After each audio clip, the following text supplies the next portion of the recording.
How to do a digital skeleton makeup for your video. There are 3 simple steps that you need, 9 simple steps that you need to take in order to make your video look like this. Let's jump right in. First step, shoot your video. Second step, PNG. You bring the video to Hitfilm Express, trim it down, and export it as PNG frames to a folder called PNG.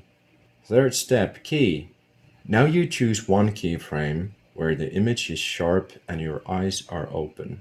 Edit the frame in Photoshop or GIMP and save the frame in a folder called key. Fourth step, EbSynth. Now it's time to launch EbSynth or EbSynth, and you can download it from here. It's very easy to use. First you choose the key, then the PNGs, just click on one, and then you can choose where to save the processed PNGs. I usually create a folder called Run for the files. Then you simply click Synth or Run All.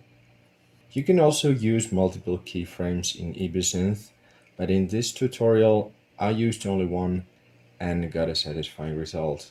So if you're starting out, just try with one keyframe and go from there. Fifth step, compile. Once EbSynth has finished, go back to Hitfilm Express.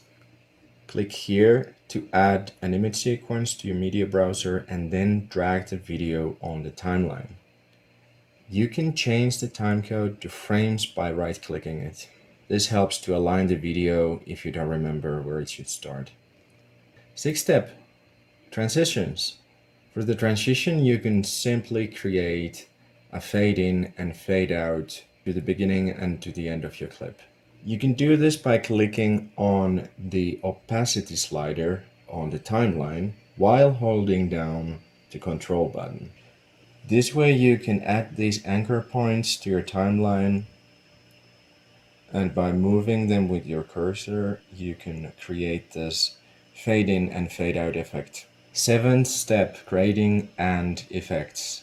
For this video, I used the classic cine style on custom settings, the Kodak 5-18 LUT, and the film damage effect.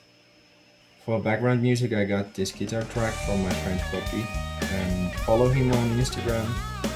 The link is in the description below, and I will show it here also. 9.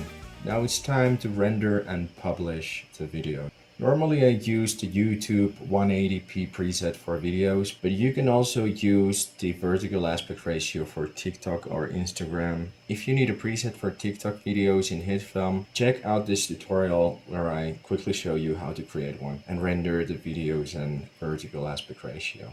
That's all. Link your own video or demo in the comment section below, and I'll be happy to see it and give some feedback. Thanks for watching.